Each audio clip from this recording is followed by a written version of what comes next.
I have a title for my offering this morning, this afternoon, this evening, which is Bodhisattva Aspirations and Practices Realizing Them. Bodhisattva Aspiration and Training Realizing Them.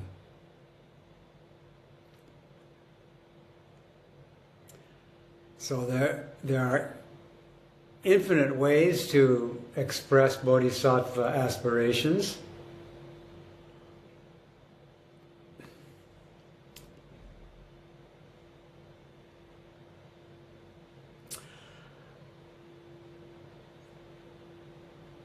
But many of those aspirations include realizing the Buddha's teaching, actualizing the Buddha's teaching, and thereby the whole earth and all living beings together will attain the Buddha way. So the aspiration is to realize the teaching, realize Buddhahood, so that all beings together will attain the Buddha way. All beings together will be free and at peace. This is the almost inconceivably wonderful Bodhisattva vow. Oh, and also welcome Charles.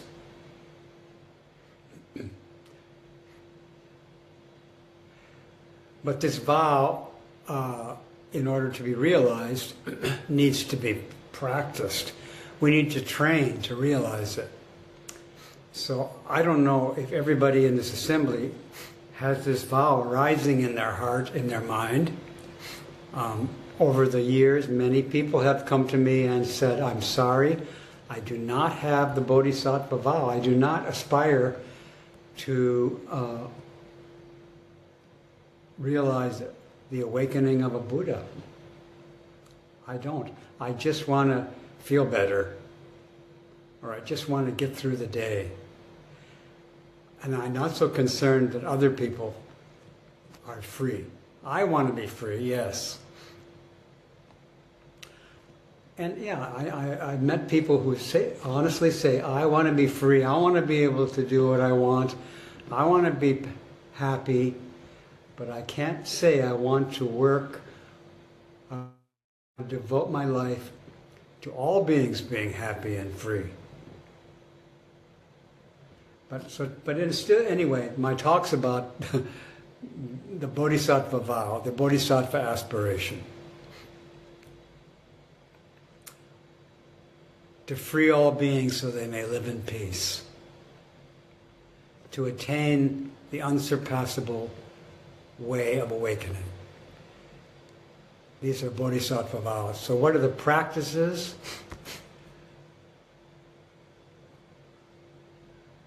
What are the practices? The practices are the practices of the Bodhisattva way. And to summarize the practices, so we have the aspiration, and then the practices to realize them are basically, first of all, to settle into being present. That's the first part.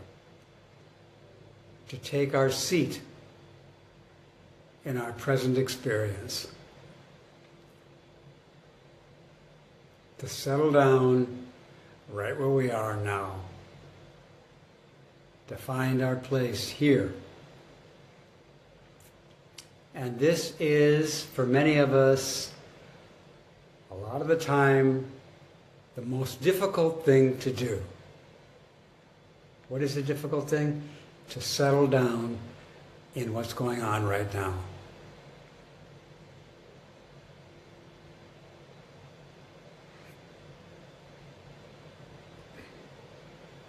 What's going on right now is often very stressful,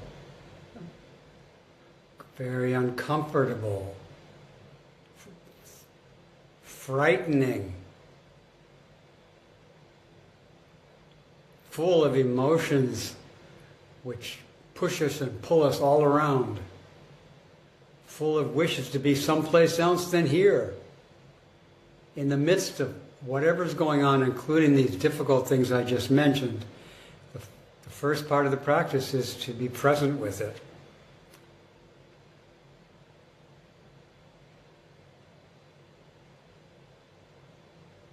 Actually, it's not the first part of the practice. The first part of the practice is the aspiration. The next part is to settle into presence. And presence in what's going on right now for us turns out to also be presence with Buddha, or it is to be present in the presence of Buddha. In order to be present in the presence of Buddha, we need to be present with our own difficulty.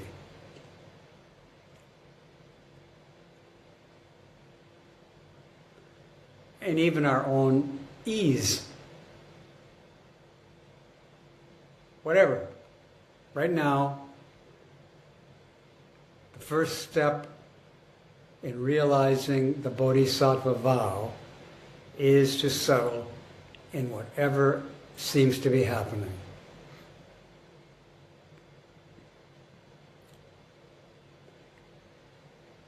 The next step, or the next dimension of the training, is that when we are present with all beings, when we are present with Buddha, when we are in Buddha's presence and we're settled there, we are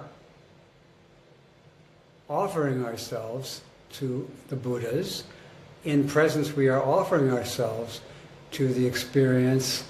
We are offering ourselves to all beings. When we are present and not going anyplace else, we naturally offer our presence. And in this intimate presence of ourselves and all others, and again, we're not completely present unless we're present to all beings. Again, being present to all beings is not necessarily easy. It's the most difficult thing for a living being. When we are present that way, we are, we are aided, we are supported by the Buddhas. They lift us up and bring us into the Bodhisattva Samadhi. So once again, first aspiration, then settling, and when completely present, we are admitted, we are invited and carried into the Bodhisattva Samadhi. And we also call the Bodhisattva Samadhi sometimes the Ancestor Samadhi. And in the Zen tradition, we speak of the Ancestor Samadhi.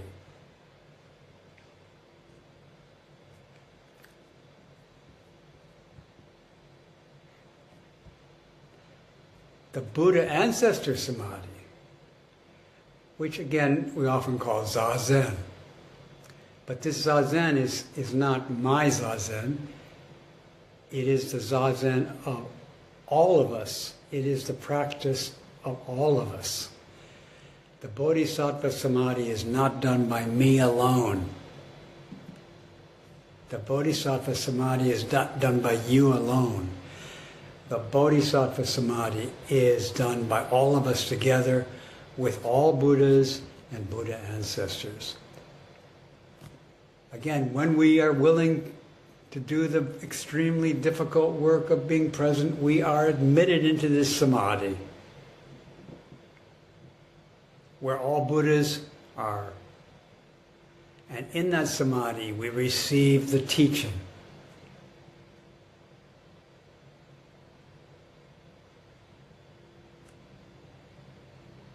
we receive the teaching.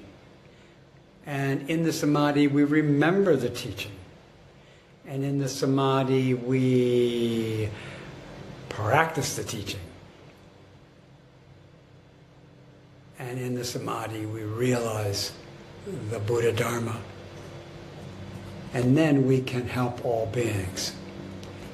We can help all beings before we realize the samadhi, but not as fully as in the samadhi, realizing the Buddha Dharma.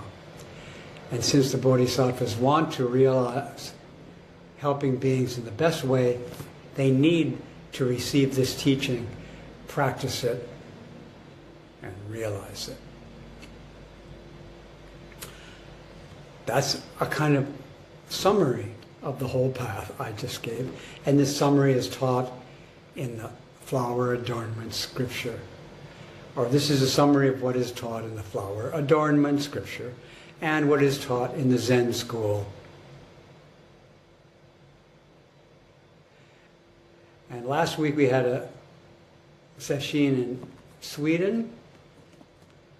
Many of the people in this assembly today were at that session.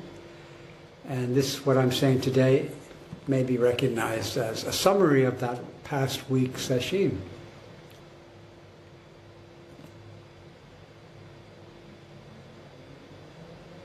When we are present, and even if we're not present, this teaching is given to us.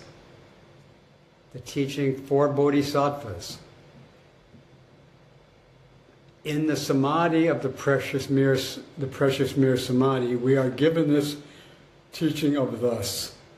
The teaching of the Avatamsaka Sutra, of the flower adornment scripture, is the teaching of thus, which I will get into more a little later. When we are present, we are allowed into the samadhi where the teaching of thus is transmitted to us. And then in the samadhi and arising from the samadhi, we take care of this teaching which we receive in presence, in samadhi, and we give it to all beings.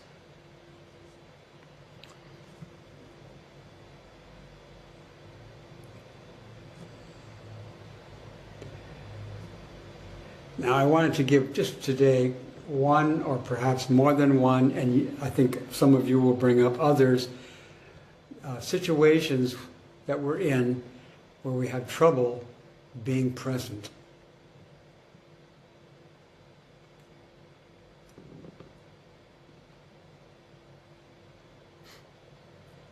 Sometimes people come and meet me and they tell me that they think somebody doesn't like them.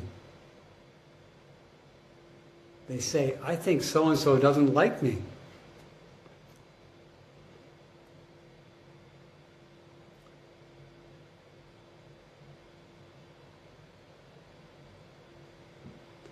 And sometimes I don't know who they're talking about. And sometimes I do. Sometimes they tell me the name. And sometimes when they tell me the name, I say, it's possible that so-and-so doesn't like you. That's possible. People, human beings, sentient beings do actually sometimes not like something. They dislike other sentient beings. It does sometimes happen. And sometimes sentient beings like other sentient beings. It seems, doesn't it? And sometimes they neither like nor dislike sentient beings. That seems to be what's going on sometimes.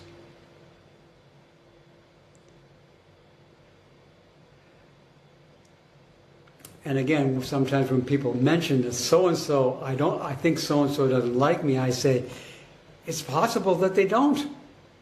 I'm not saying they don't. They might. But also they might like you. Who knows?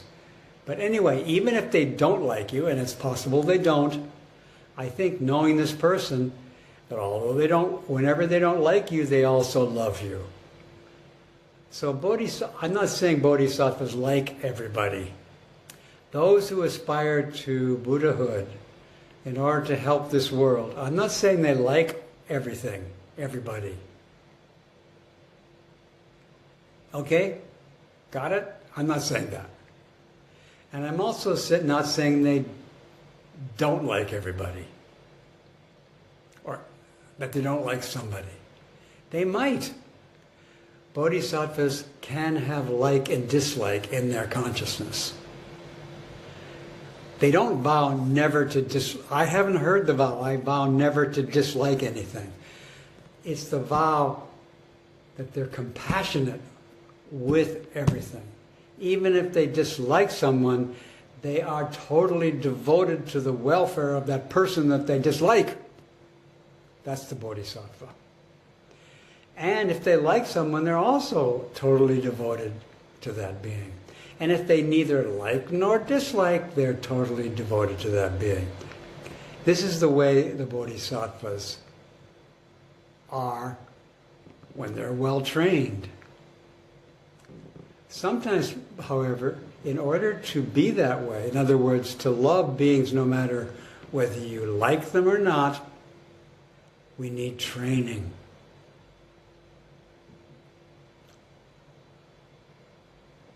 And the stories that attracted me to the Zen were examples of bodhisattvas who were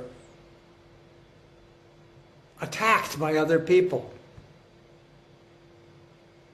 And when they were attacked, I think it was painful. They didn't like the feeling of being attacked. It wasn't something they liked. It wasn't pleasant. But they loved the attacker in a kind of mild way. Not like, whoopee, you're attacking me and it's really painful, yay! It's more like, oh, okay, I feel the pain, I'm here, I wonder what's going on. A compassionate response to being attacked painfully. I heard stories like that. And then what really got me was that they responded the same way when people praised them and were very kind to them. No matter what, whether it's pain or pleasure or neither, the well-trained bodhisattva comes back like tofu, firm and mild.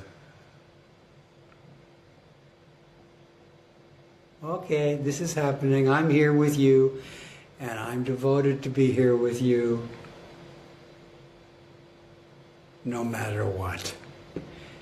I'm so glad I've been training so that I don't get distracted when you're very nice to me or very mean to me. This is an example of a situation to settle into. I don't like this illness. I don't like this cancer. I don't like this dementia. But I love it. I'm devoted to it. So the same thing in response to others is applies to our own physical and mental state. We may not like what's happening, but the Bodhisattva trains to love, to be devoted to what's happening.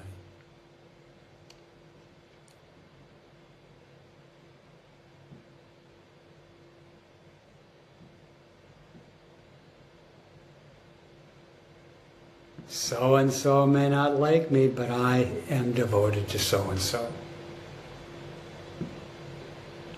Such and such is painful, but I'm devoted to the pain.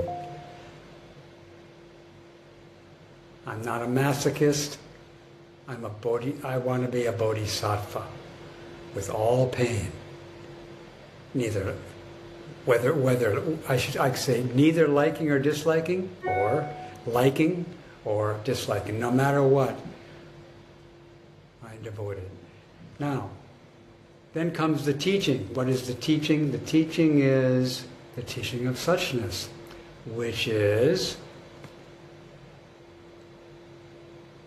What? It's the teaching that right in the pain, right in the middle of pain,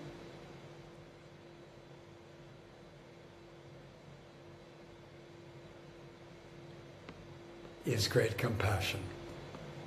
Right in the middle of great compassion is all pain.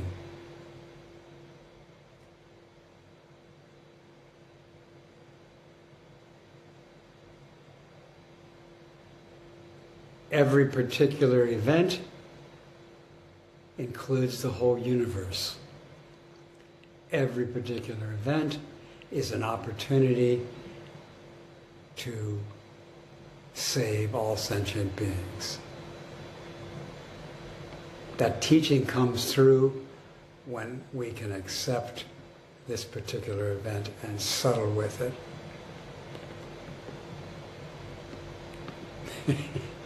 I just saw that that man has entered the group.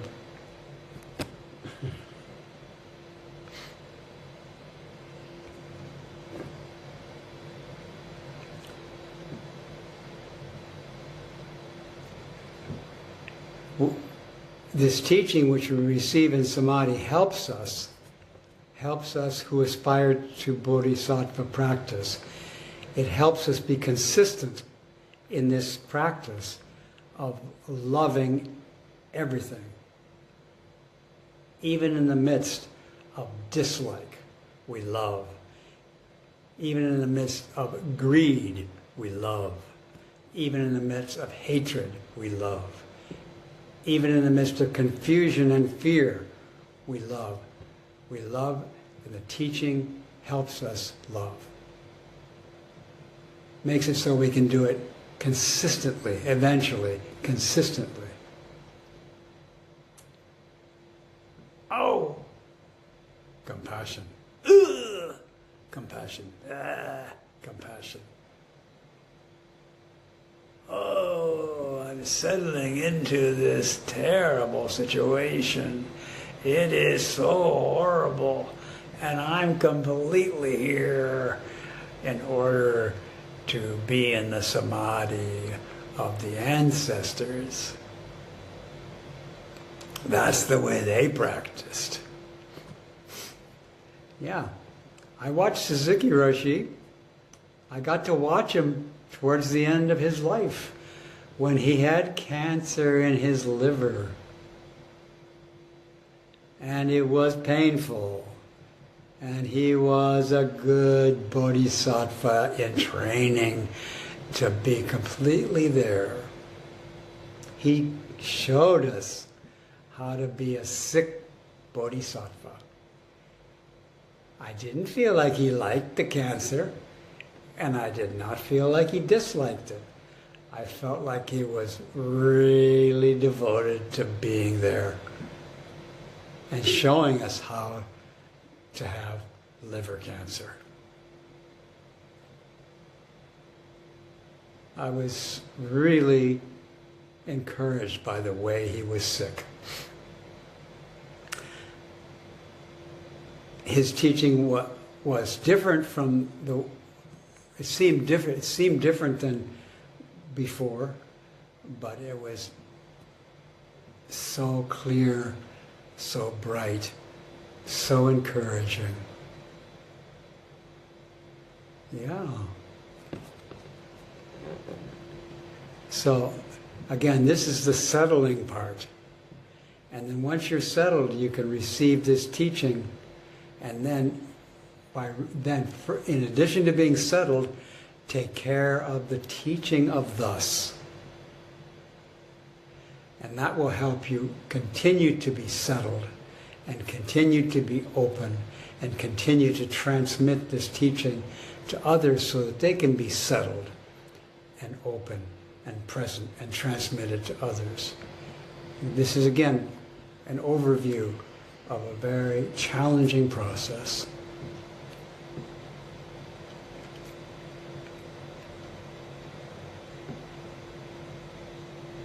Yeah, what comes to mind, I see the faces of some people in that session last week, and I had the kind of, what's the word? The circumstances of arriving in Sweden just in time for the session. I went directly from the airport to the session. I had no time to adapt, and I was so tired.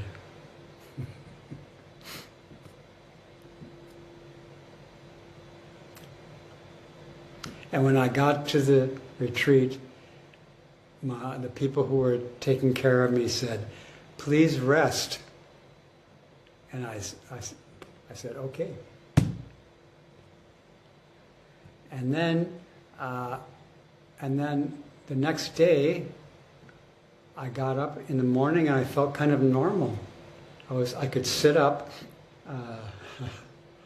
I was sitting next to Michael Rivel, and I was awake. I could see him. And I asked him if I seemed to be awake during those first couple of periods. Did I? Yeah, I was awake. I was surprised. And then there was breakfast, and I was awake during breakfast. And then there was Dharma talk and discussion, and I was awake.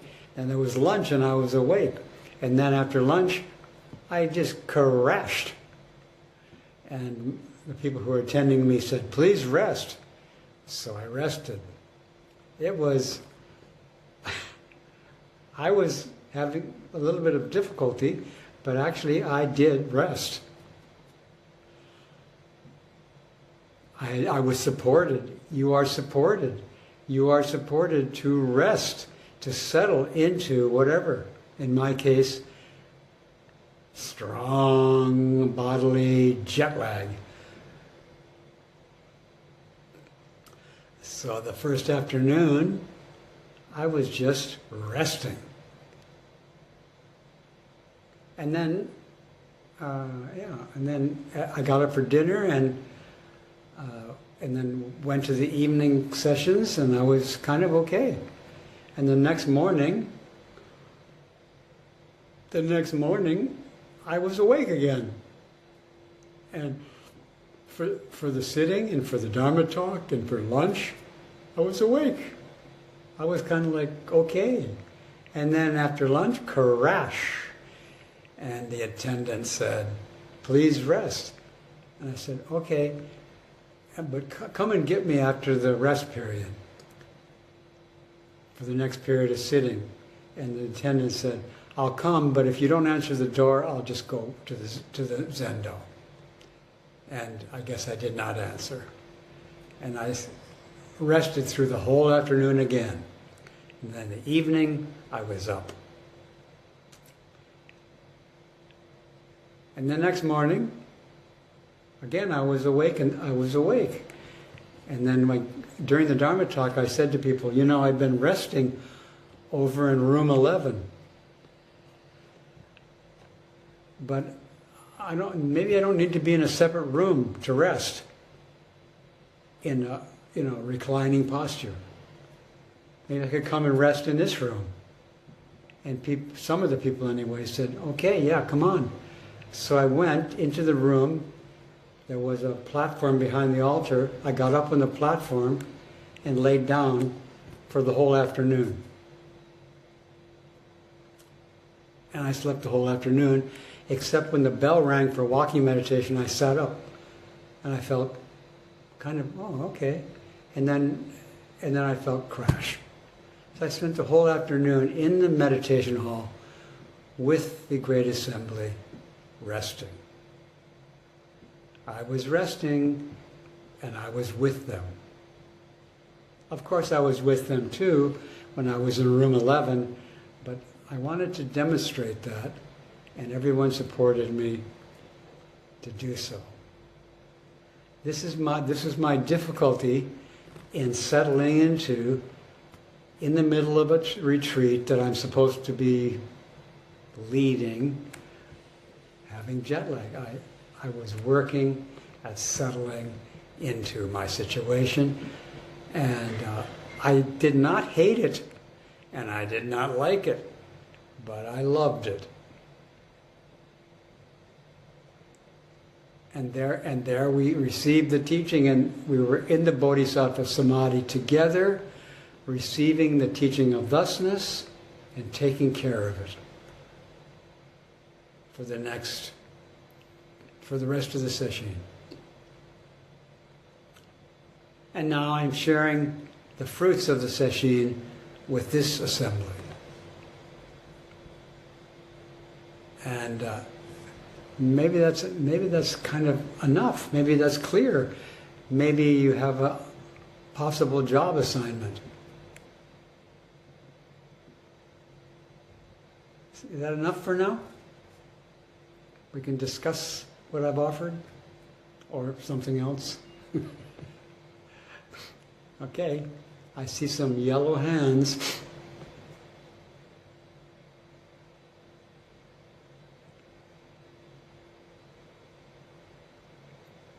And we may like what these people offer, or we might not like it, but we have the opportunity to love it. Here goes. Ready to love? Let's love Luca. See if we can do it.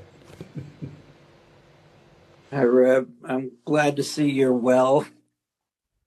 You do look rested. I want to return to what you said in the beginning. And my sense is one can't be free unless in one's totality, all other beings are free.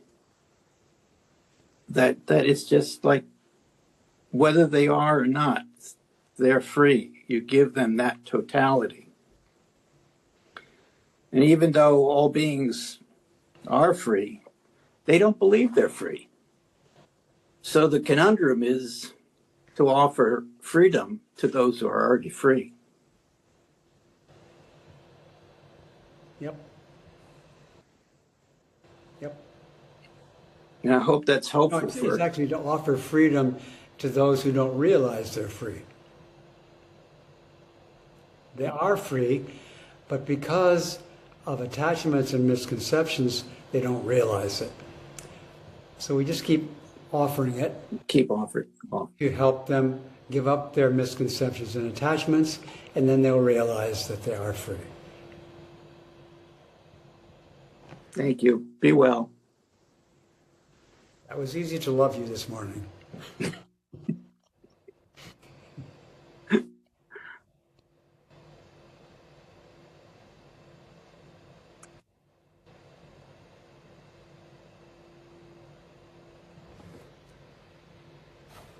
Thank you, Reb. I think I'm going to be the one that's not easy to be loved. Okay, here goes. Hold on to your seats, everybody. Yes. It might not be easy. Yes. And that is I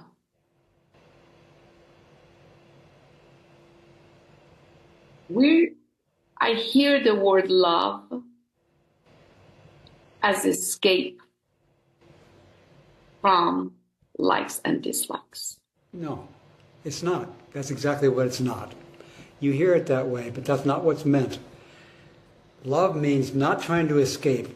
That's what it means. Loving beings means don't try to escape from liking them or disliking them. Yes. So that means to be, and that's what I love the teachings that you keep offering. Is every time I sit, okay, all I need is to sit. Sitting is enough. Sitting is what brings me. Take away enough. Take away enough. Just all you need to do is settle. Settle. Mm-hmm. Exactly. Yeah. So settling with what is. Yes. That I can see love. But other than that, it's moving away or moving toward or moving. That's what love is, just being settled in the situation and giving up going away or holding on. So that is why I say it's hard. It's hard. To be loved. We are built to try to go away or hold on. And if we try to go away, we settle with that. We don't try to get rid of trying to go away. So that's why love is hard. That's why love is hard. Thank you. You're welcome. That wasn't too difficult to not go away from you.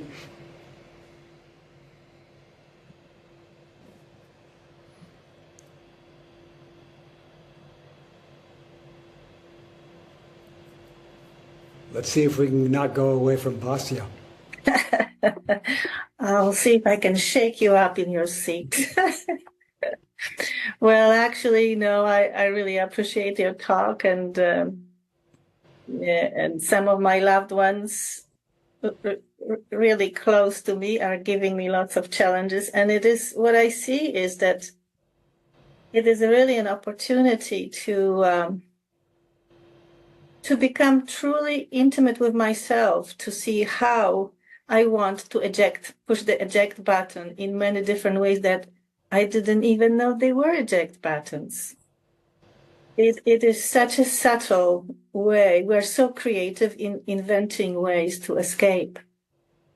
And the more I practice this and choose to stay and settle, this is how we are freeing others, because they see that if I can sustain this and if I can be settled in whatever is coming up, it really opens their eyes. It's like, wow, it transforms them in many ways that they can even probably not even explain, but it's amazing, right? It's just that ordinary magic, but it's magic.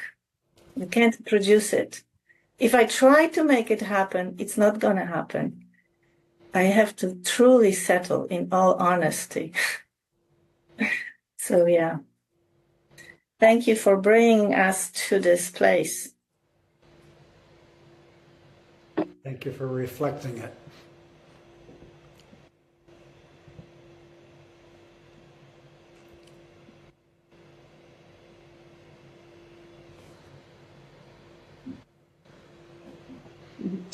Bhasya used the word magic. The word that's coming to me this morning is grace.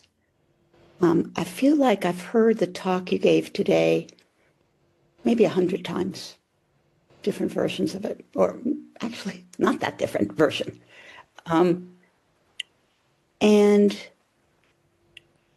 I'm kind of on the verge of tears, because it's like it has seeped into my blood and my bones. It's not something I think about, but I'm in a situation now where all around me, I feel like there are bombs and fires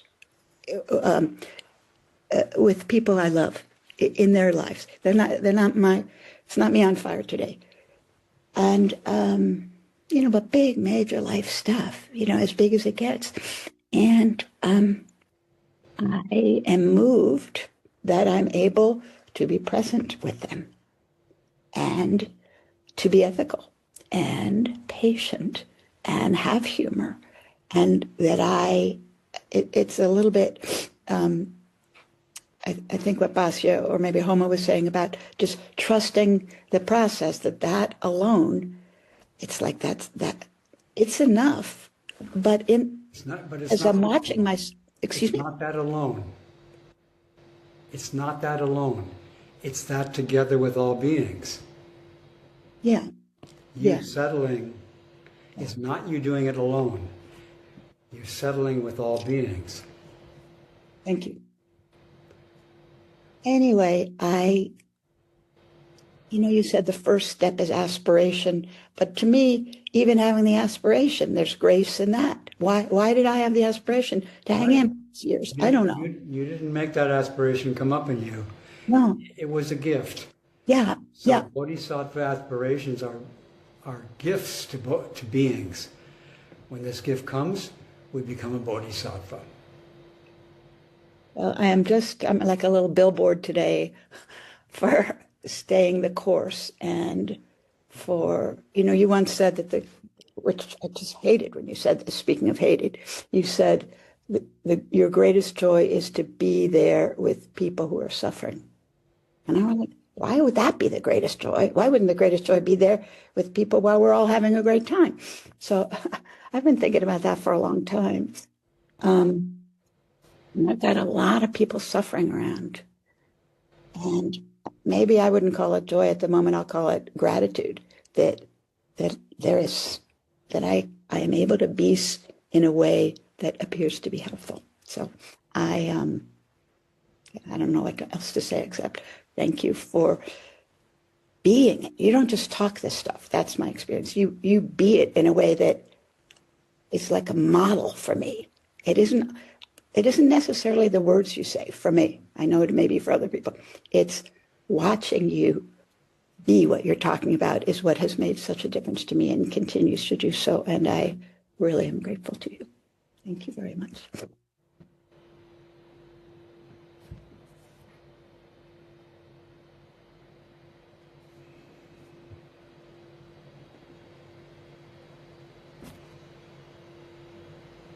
Good morning. Good morning. So good to see you and so good to be here in this assembly. I'm just a little distracted by what the past two speakers have said. They were really inspiring. My initial question, why I raised my hand, was I appreciate that presence and settled presence can be healing to a person who's suffering. I know that from sitting with you or sitting myself or sitting in general. And I'm just wondering when you, and I know like if you encounter somebody, say you're in the grocery store and you encounter somebody who's suffering, again, there's something about your presence that could ease their suffering, or what you say, or your interaction with them on some level. I'm just wondering if it's electronic communication, or even if it's not electronic, is there, and you're like, it's not just about relieving somebody's suffering, it's about pointing them to the practice for themselves, which you referred to. What kind of opener or conversation, how can that be done? How does that, is it just like whatever comes up, having the attention, and whatever comes up hopefully puts that into service, or is there something else that can be said? Is it just faith that the right words will come out? That's my question. Whatever comes up, being settled with that, and also being settled with that doesn't mean you do the settling all by yourself. You settle with and for all beings. That being settled doesn't necessarily relieve other people's suffering. What relieves their suffering if they would learn what you just showed them. If you're settled with all beings in your suffering, you're free of your suffering, even if the suffering doesn't get decreased or increased. So the Buddha doesn't exactly relieve people's suffering. The Buddha practice relieves people of suffering. So Buddha doesn't go around relieving people of suffering. Buddha shows people how to practice so that they will be relieved. So if you're practicing in the grocery store, you show other suffering beings your suffering, you're practicing with your suffering, and part of your suffering is to observe other suffering who you care about, so it hurts to see them. But you settle with your pain, and you show them how to settle with their pain.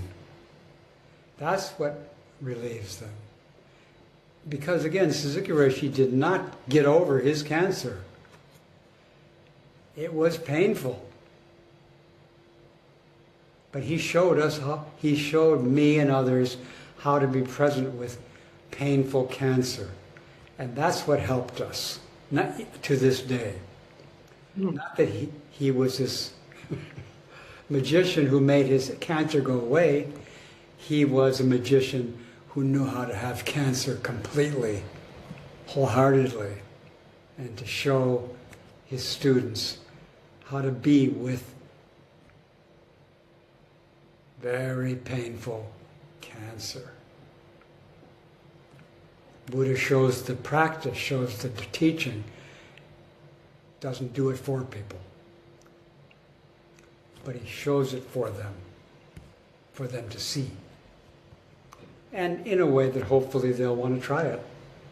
I want to try that. That was cool. But how do they know what it is? How do what? How do they know what it is? They want to try it. How do they know what it is that you're doing? Well, they don't know. Buddha doesn't know either. You can't get a hold of being present.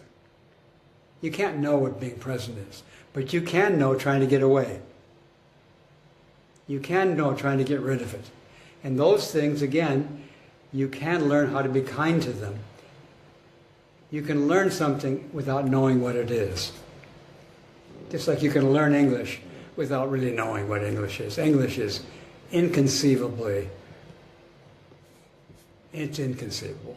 And we can practice it. Okay, thank you. You're welcome.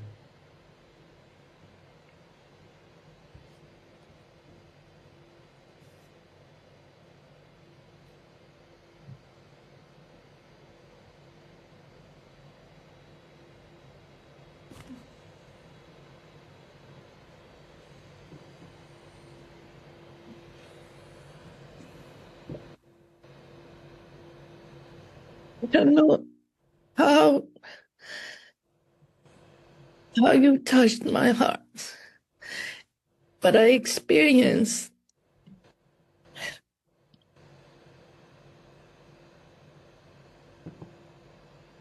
what you were saying. I experienced that, and this.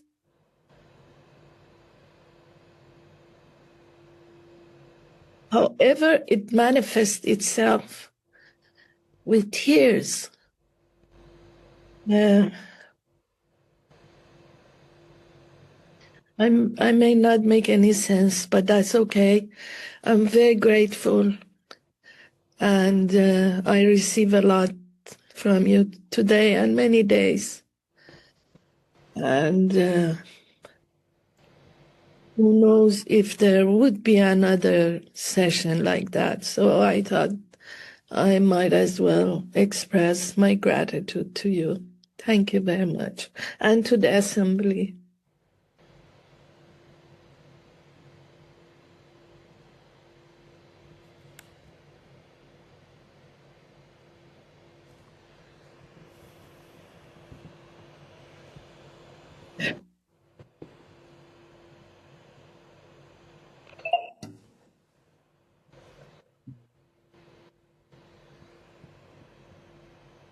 You started out by talking about a Bodhisattva samadhi. And for me, the word samadhi often has connotations of some supernormal state of consciousness or some different state of consciousness. But the way you're talking about it, and I think the way you're kind of demonstrating it this morning, is that there's an everydayness to it. And I wonder if you could talk about that specialness and everydayness quality. Well, we enter samadhi by being present with everydayness. We're somewhat familiar with everydayness. We're somewhat familiar with trying to get away from everydayness, resisting it, trying to control it, which is more everydayness. So settling with that messy situation is necessary in order to open ourselves to our membership, our inheritance, which is the samadhi. The Buddha gives this samadhi to us, but we have to be present to receive it. Now, in this, the samadhi is beyond everyday and extraordinary. But we have to settle with ordinary in order to be in a place that's beyond ordinary and beyond extraordinary, which is not either and can be either. So samadhi is beyond but including ordinary. But the hard work is to really, really settle with ordinary. And if we don't, it's our lack of settling that somehow closes the door, which is really always open to this undistracted presence with the inconceivable Dharma. But when we're willing to be completely, or we're completely willing to be ordinary, then we get to be in the realm of the inconceivable Dharma, which helps us again and again, be present to show people how to be present. The samadhi which we receive when we're present encourages deeper and deeper presence, which can be shown to people, which can appear to people according to what they need to see. What the people need to see in the supermarket is different from what they need to see in the meditation hall. But samadhi is not really extraordinary, and it's not ordinary. It's the interpenetration of extraordinary and ordinary. Well, it's not exactly that samadhi can exist within the ordinary, but it is in the ordinary. Is that, yeah. They're not different. We just don't pay attention to them. And in samadhi, we receive the teaching that they're not different. And because we're settled, it really sinks in.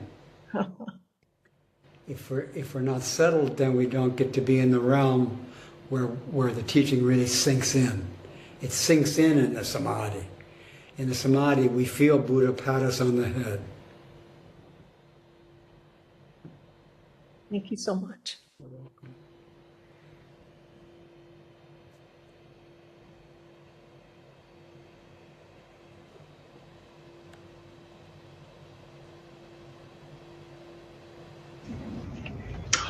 Hi, Reb.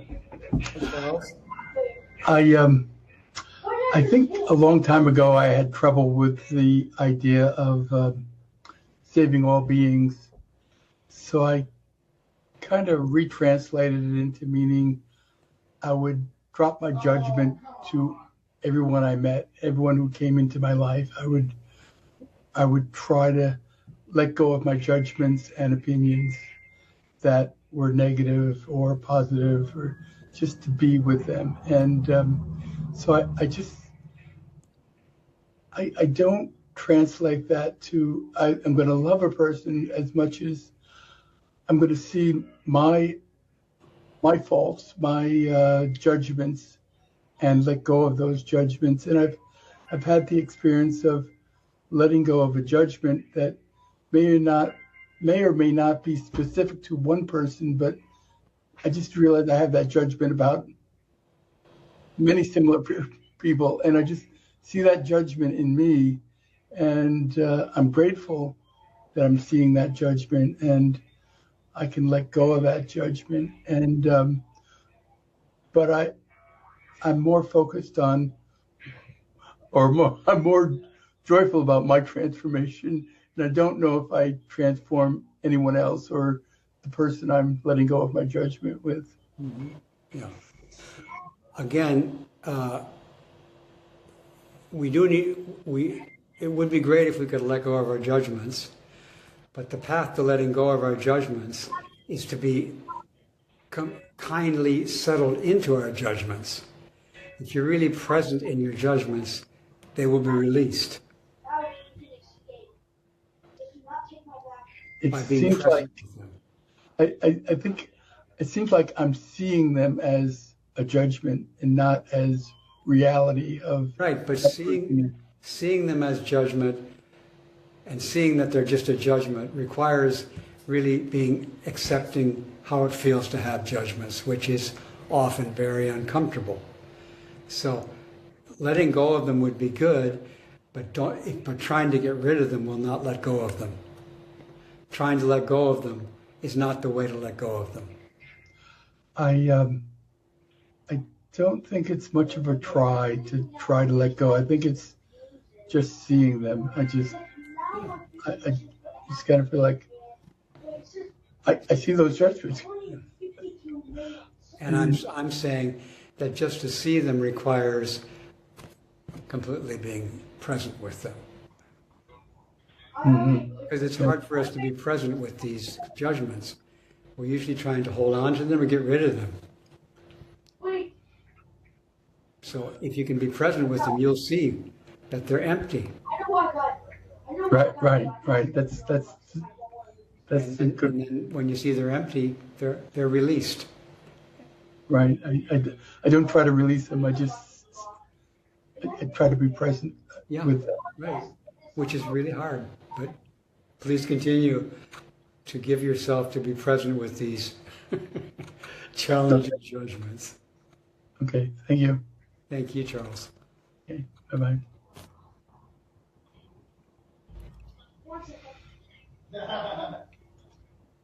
I'm gonna leave the old box for like a couple minutes. We'll work.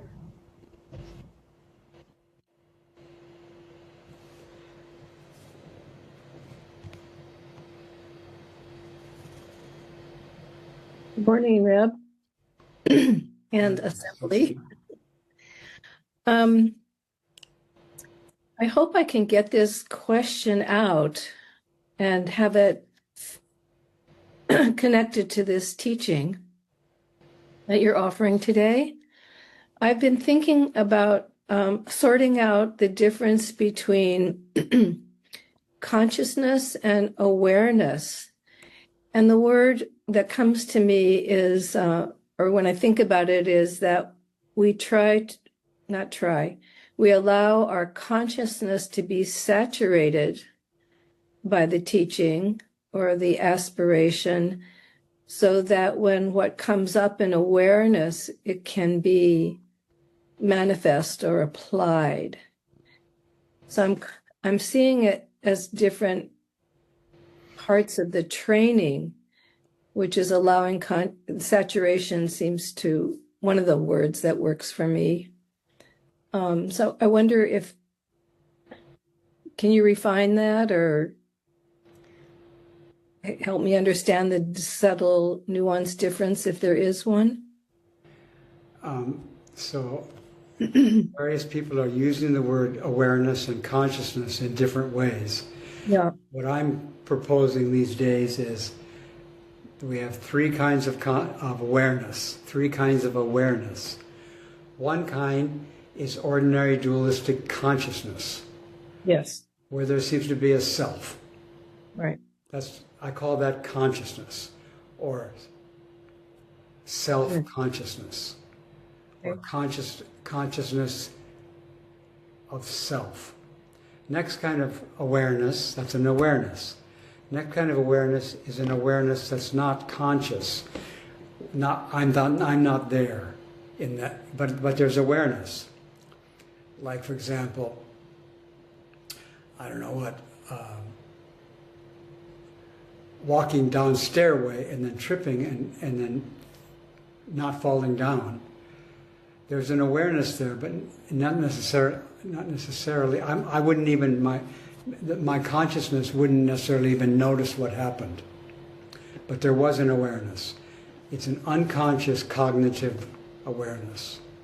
And then other kind of awareness is wisdom, which understands consciousness, sees it for what it is. There's no self in it, but it sees the consciousness where there is a self. And it sees what goes on in that consciousness. It's an awareness of the way things really are. But there's not a self there. It's just a light. It's a penetrating awareness, and it also understands the unconscious cognitive processes, and understands how the unconscious work together with the conscious. So that all three are awarenesses. One is diluted, one is wisdom, and the other is partially wisdom and partially delusion, the unconscious. So awareness then is the rubric, and then awareness has these subtle part. Mm-hmm. You say that I think I was thinking it the other way around, but the way you're expressing it, it sounds like awareness is the rubric, and underneath that is the nuanced types of consciousness. Yeah. There is awakened awareness and diluted awareness. And so could I just go back? I'm just kind of pivoting on the word saturating consciousness or awareness now. Mm-hmm. That what you're offering in these abodes of teaching or taking things in is that we're allowing them to settle in awareness. So when a situation arises, there's an appropriate response without your thinking about it. What should I do? Is that? So we have this conscious awareness where there seems to be a Reb and a Sonia.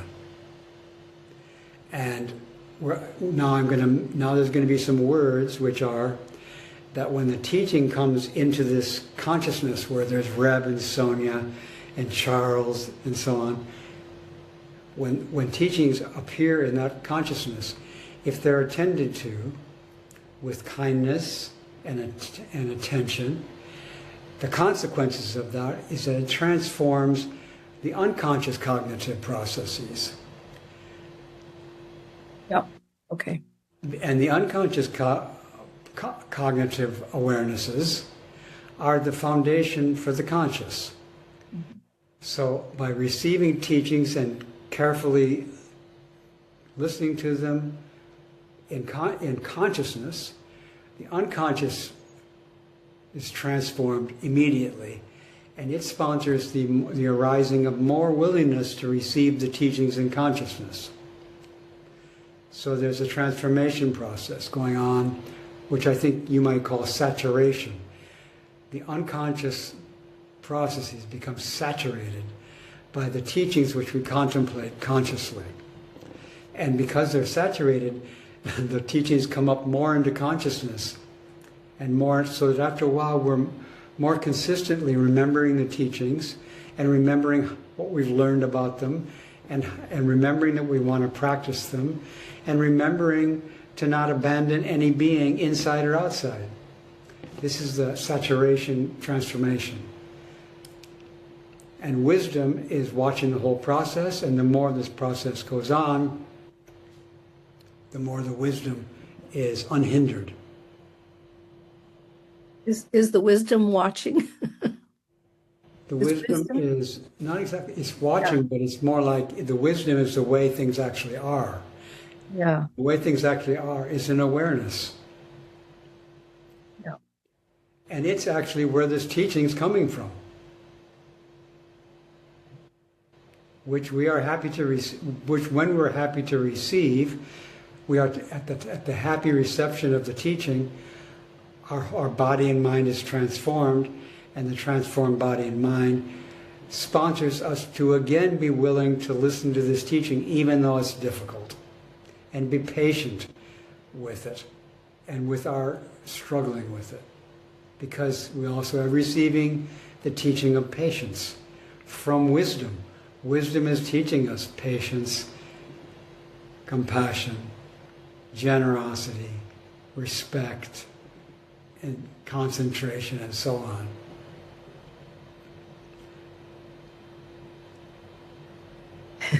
I'll just say one more thing. I think when I listen to that, I feel like wisdom is is allowing those things to register or come in. I don't know if they're teaching, but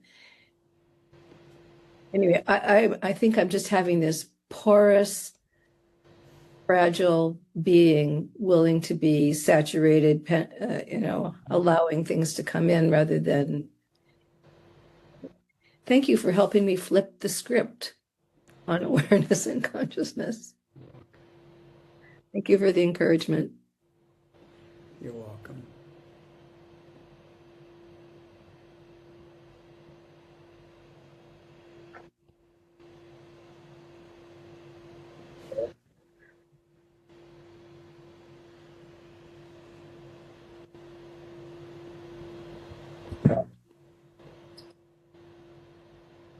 I was contemplating listening to my own difficulties with the settling process. Especially if I'm with someone else with whom I feel unsettled. It's this old pattern of interruption as a strategy to maybe try to feel more settled or try to find clarity. And I'm wondering if I guess there's a lot of different contexts for interruption, but yes? Maybe I just mentioned that when there's an awareness of some strategy to be less distracted, that strategy is calling for compassion. So the strategy to give up distraction, or a strategy by which distraction can be given up, that's another thing to be kind to. If you're already being kind to distraction, you can be kind without it being a strategy. Like you're kind to it, but you're not trying to get rid of it. You're just being kind to it because it's calling for your kindness. If we're kind to distraction, the distraction calms down. If we have a strategy to get rid of the distraction, it flares up. And some people feel somewhat successful having strategies to get rid of distraction. And I propose that that's not the real way to let go of distraction. Let go of it not by trying to get rid of it, but by loving it. Not liking or disliking. If you're really settled with distraction, you're not distracted. And we can notice distraction. We can notice impulses to get rid of distraction. We can be aware that there's strategies to get rid of distraction and strategies to be concentrated. If I remember kindness as an opportunity, the impulse to interrupt. You're not necessarily suggesting whether or not to always try to let go of interruption or pursue interruption, but just remember being kind with a sense of a distraction and the sense of wanting to become calm. Yeah.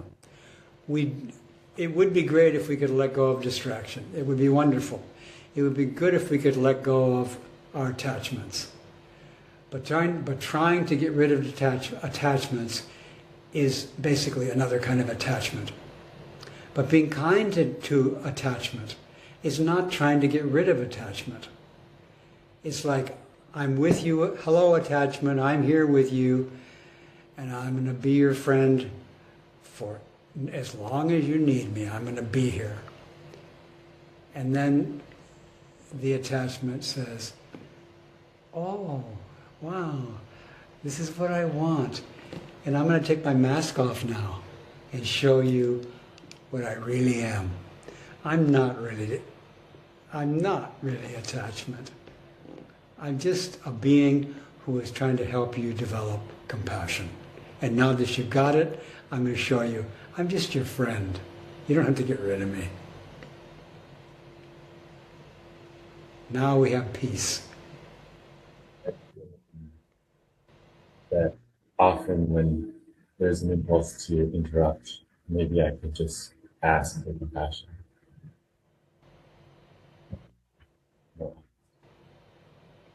Or you could give the gift of asking. Not trying to get anything. Just give that gift.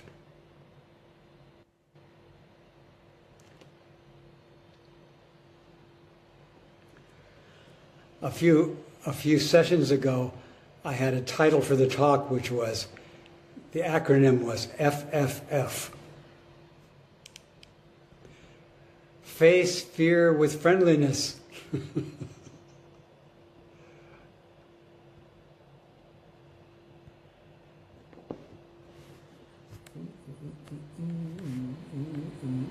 Trying to get the light off my glasses. There we go. Yes, Rosie. It's so lovely to see you and to see you rested. I noticed the last time I was with you, you looked so exhausted and in my eyes. And you are, I'm happy that you could go to this session. Really, that was an incredible story about it that you told. It really went straight into me.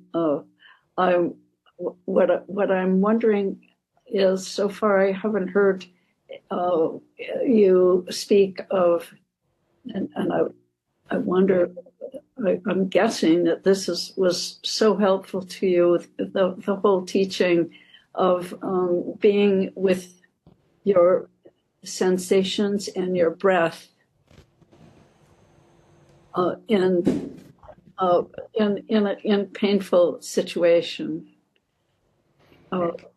This is so totally always helpful to me, the way when you speak of that, and everything you've spoken about today goes right in with all the ways your teaching has helped so many years. Just keep coming back to, for me, the Dharma gates are so much with the body, of the body mind, and with the breath, and those are invaluable at this point with my own pain and feeling, being with the suffering of so many. As Tracy was saying earlier, that just everything she said was just like what's happening with me. This is in our 80s. Life and death come just like this, over and over, moment by moment, and to be with you is just enormously encouraging. Please stay with us, and it's just enormously deepens my practice to Wonderful. Just see you and be here with everyone with you. Thank you so much, Rosie.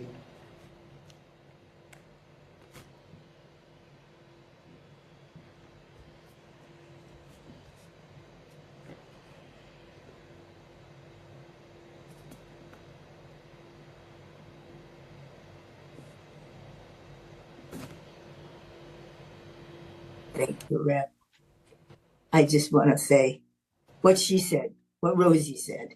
Thank you so much for your presence. Just thank you for being here. And thank you for the gift that you are. And I can't tell you how deeply we all appreciate it. Yeah. Infinite gratitude. Thank you.